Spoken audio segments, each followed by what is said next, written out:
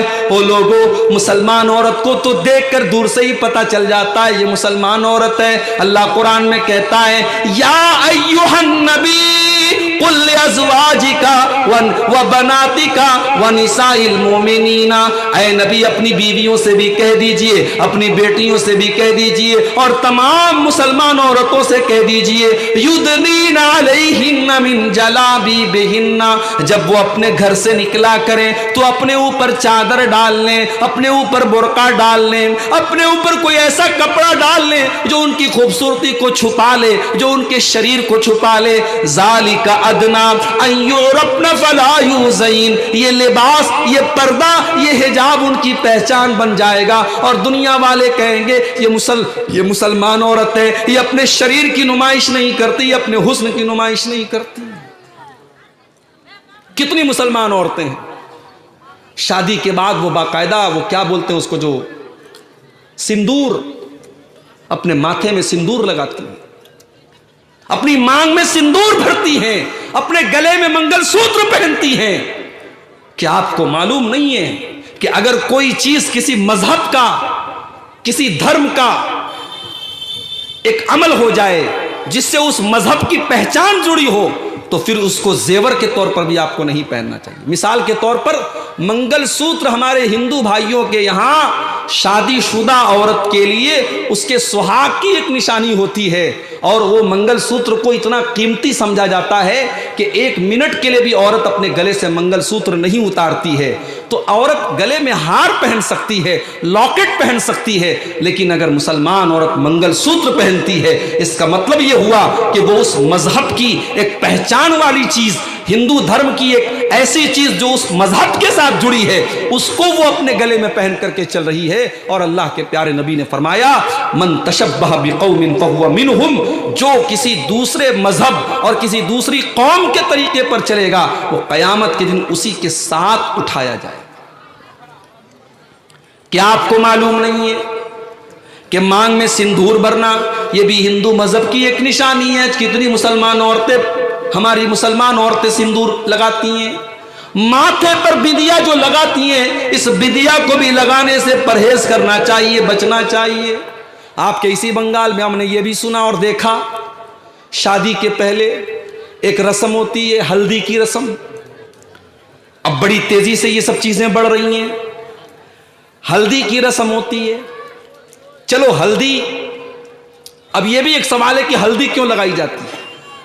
ایک دن میں انٹرنیٹ پر سرچ کر رہا تھا کہ شادی کے موقع پر ہمارے بھارت میں ہلدی کیوں لگائی جاتی ہے، تو پتہ لگا کہ ہلدی کا بھی تعلق مذہب سے ہے۔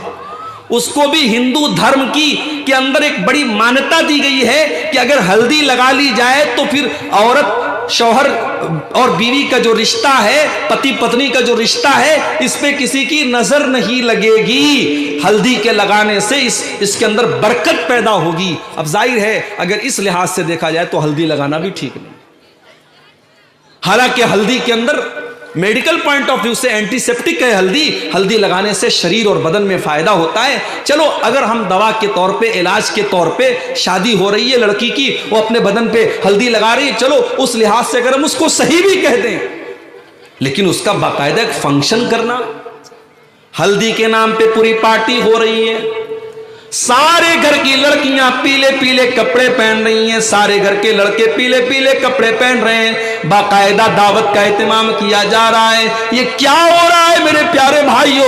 کیا اسلام اس بات کی اجازت دیتا ہے؟ یہ تو غیر مسلموں کا طریقہ ہے، یہ تو غیر مسلموں کا کلچر ہے، اسلام کے اندر اس کی کوئی اجازت نہیں ہے۔ اللہ کے نبی فرماتے ہیں لَتَتَّبِعُنَّ سُنَنَ مَنْ كَانَ قَبْلَكُمْ شِبْرًا بِشِبْرٍ وَذِرَاعًا بِذِرَاعٍ۔ او لوگوں، تم اپنے سے پہلے کے لوگوں کے طریقے پر چلو گے، اگر وہ 1 ہاتھ چلیں گے تو تم بھی 1 ہاتھ چلو گے، اگر وہ پورا ایک بالشت چلیں گے تو تم 1 بالشت چلو گے، 1 ہاتھ چلیں گے تو تم بھی 1 ہاتھ چلو گے۔ حَتَّى لَوْ دَخَلُوا جُحْرَ ذَبٍّ، اگر تم سے پہلے کے لوگ کسی جانور کے بل میں چلے جائیں گے تو تم بھی اس کے بل میں چلے جاؤ گے، پہلے کے لوگوں کے طریقے پر تم چلو گے۔ صحابہ نے پوچھا اے اللہ کے نبی، پہلے کے لوگوں سے کون لوگ مراد ہیں؟ کیا یہودی اور عیسائی مراد ہیں؟ اللہ کے نبی نے فرمایا کہ اور کون مراد ہیں؟ تو آج مسلمان یہودیوں اور عیسائیوں کے ساتھ ساتھ اس ملک میں ہندو بھائیوں کے ساتھ رہتے رہتے ان کے کلچر کو اپنا رہا ہے، اور آج ہمارے شادی بیاہ میں بہت ساری چیزیں ان کے یہاں کی ہو رہی ہیں۔ اچھے اچھے دیندار گھروں میں برتھ ڈے منایا جا رہا ہے، بچے کی پیدائش کے دن بچے کے لیے باقاعدہ بڑا سا کیک لایا جا رہا ہے، موم بتی لائی جا رہی ہے، گھر میں پارٹی ہو رہی ہے، تالی بجائی جا رہی ہے، happy birthday to you کا نعرہ لگایا جا رہا ہے، خاندان والوں کو دعوت کھلائی جا رہی ہے۔ کیا ہے میرے بھائی یہ سب؟ اس کے بعد اینیورسری منائی جا رہی ہے۔ میری شادی ہوئی تھی 24 فروری کو، ہر سال 24 فروری کو میری بیوی کہتی ہے کہ کل آپ رہیں گے کہ نہیں؟ میں کہتا ہوں میں پروگرام میں جا رہا ہوں، میں رہتا ہی ہوں اس دن۔ عورتوں کو نا یہ سب چیزیں بڑی اچھی لگتی ہیں کہ شادی والے دن شوہر ہمارا گھر پہ رہے، سالگرہ والا دن ہے، اس دن بڑا یادگار دن ہے۔ ارے بھائی ہر دن کو یادگار بناؤ نا، بیوی سے محبت کرنے کے لیے سال کا کوئی دن خاص نہیں ہے، ہر دن اس سے محبت کرو۔ بچوں سے محبت کرنا ہے، بچوں کو کیک کھلانا ہے، کبھی بھی کیک کھلاؤ، اس کے لیے آپ کو برتھ ڈے منانے کی ضرورت نہیں ہے۔ یہ تمام چیزیں بیکار ہیں، ہم نے ایک دن بنا لیا۔ اب مدرس ڈے، سال میں ایک دن ہے مدرس ڈے،